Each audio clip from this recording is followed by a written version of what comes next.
Hello दोस्तों, एक बार फिर से आप सभी का पुनः स्वागत करता हूं मैं मेरे YouTube channel biology by Bharat sir. मैं जीव विज्ञान व्याख्याता भरत वर्मा।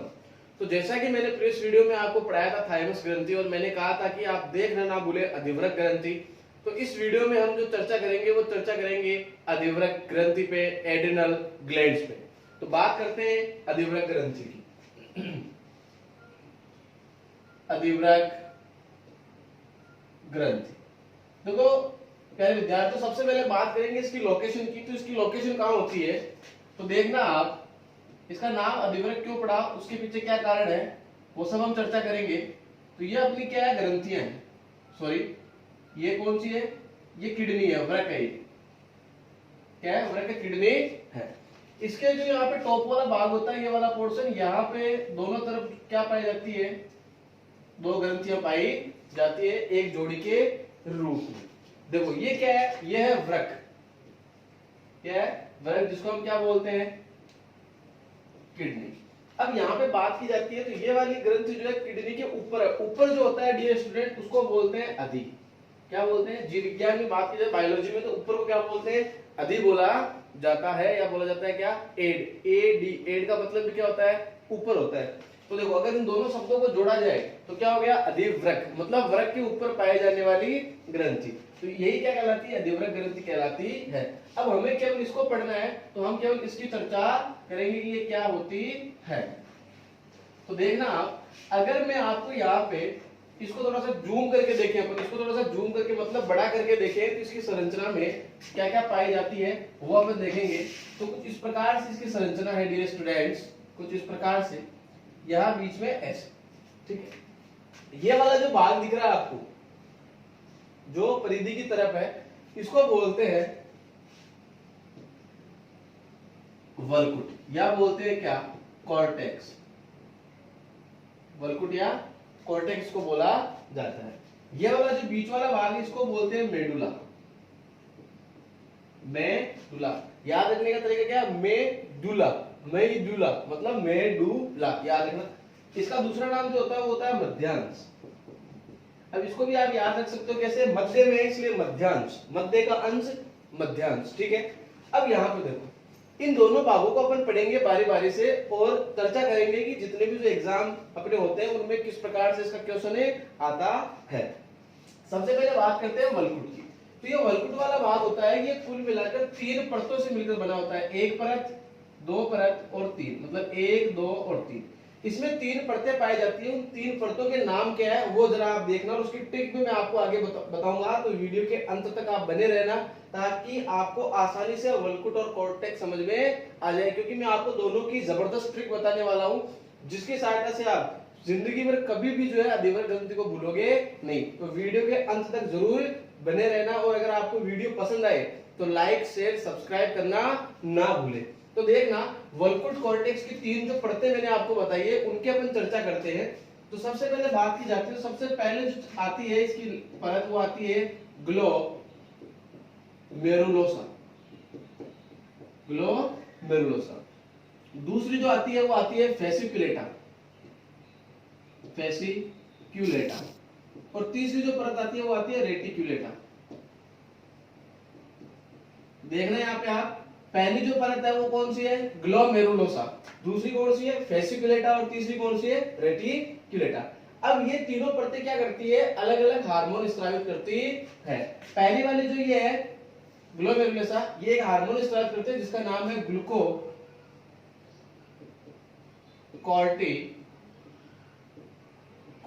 सॉरी, ग्लूकोकॉर्टिकोइड नहीं, मिनरलो, मिनरल करती है, मिनरल से लिया, मिनरलो कॉर्टिकोइड। और दूसरी जो परत है रेटिकुलेटा, ये स्रावित करती है ग्लूकोकॉर्टिकोइड, ग्लूकोकॉर्टिकोइड। और तीसरी वाली जो रेटिकुलेटा, ये स्रावित करती है स्टेरॉइड। क्या, स्टेरॉइड। तो यहाँ पे ग्लोमेरुलोसा स्रावित करती है मिनरलोकॉर्टिकोइड, फेसिकुलेटा स्रावित करती है ग्लूकोकॉर्टिकोइड हार्मोन, और रेटिकुलेटा क्या करते हैं, स्टेरॉइड हार्मोन स्रावित करते हैं। अब इसकी ट्रिक, इसको आप कैसे याद रख सकते हो, उस ट्रिक की मैं बात करूंगा। तो उस ट्रिक को आप एक बार देखना, वो ट्रिक क्या है। ट्रिक की सहायता से आप आसानी से इसको समझ सकते हो।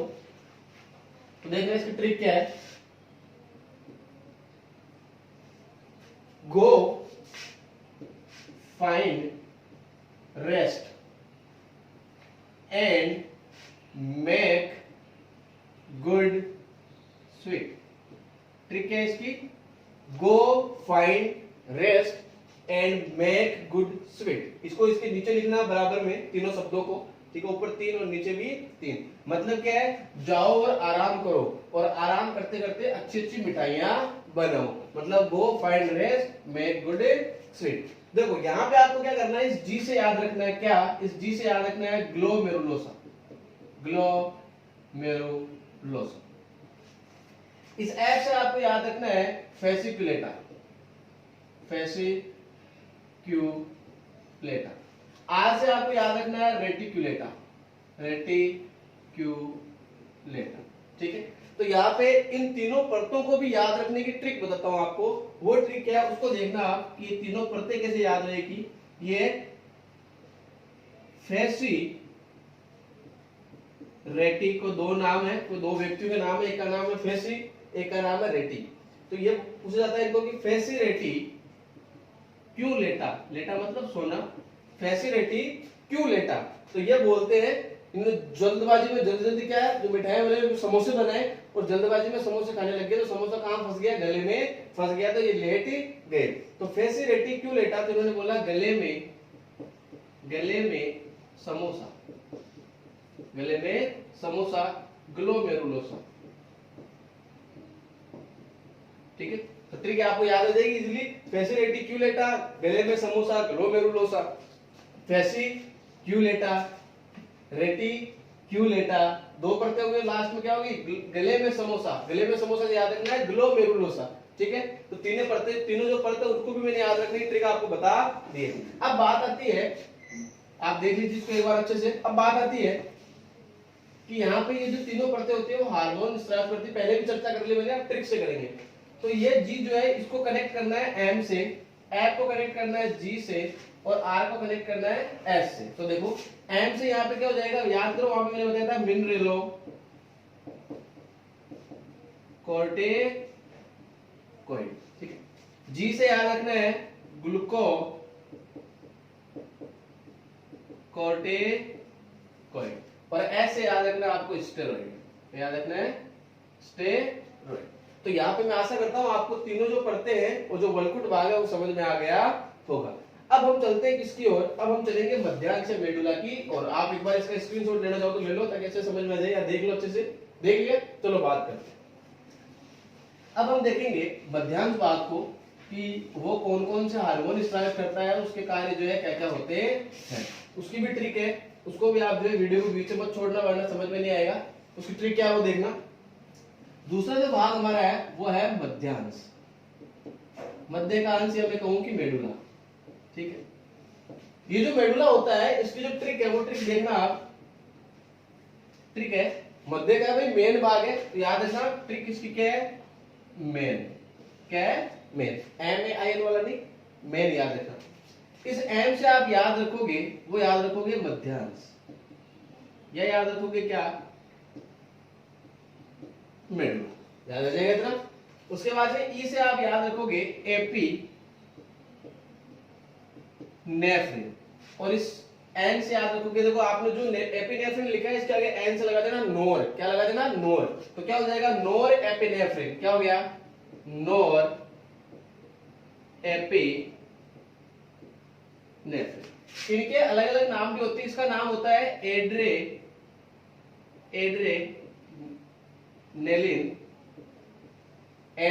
अब इसी के नाम का क्या लगा देना है, नोर लगा देना है। तो क्या नाम हो जाएगा, नोर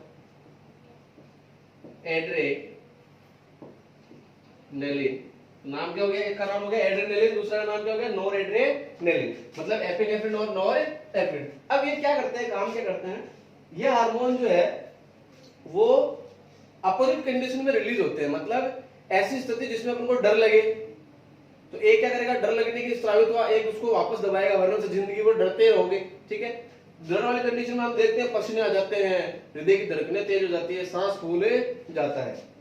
तो देखना यहाँ पे इसकी स्क्रीनशॉट ले लो ताकि समझ में आ जाए आपको। तो ले लिया, थैंक यू। अब देखते हैं आगे इसकी तारीख है क्या है, इससे हार्मोन जो है ये इनको क्या बोलते हैं। तो अभी मैंने आपको जो एपिनेफ्रिन और नॉर एपिनेफ्रिन बोला है, इनको बोलते हैं 3F हार्मोन। क्या बोलते हैं? 3F hormone. एग्जाम में कई बार पूछा गया है। अब यहाँ पे 3F का मतलब क्या होता है? एक F, दूसरा F और तीसरा F। मतलब क्या है? सबसे पहले जैसे ही कोई डर वाली या आपातकालीन या संकटकालीन परिस्थिति आती है, उस स्थिति में हमें क्या लगा? सबसे पहले लगा फियर। फियर का मतलब डर। दूसरे F की बात आती है तो अब डर लगा तो हमारे पास में दो कंडीशन है, या तो उस परिस्थिति से लड़ो या वहां से क्या हो जाओगे, 9-2-11 छू मंत्र वहां से हो जाओ। तो दो स्थिति है। तो दूसरी स्थिति है फाइट, FIGHT फाइट, मतलब उससे लड़ाई करो, उसका सामना करो। नहीं हो रहा आपसे सामना तो वहां से क्या हो जाओ, FLIGH फ्लाइट, मतलब एरोप्लेन बन जाओ वहां से है।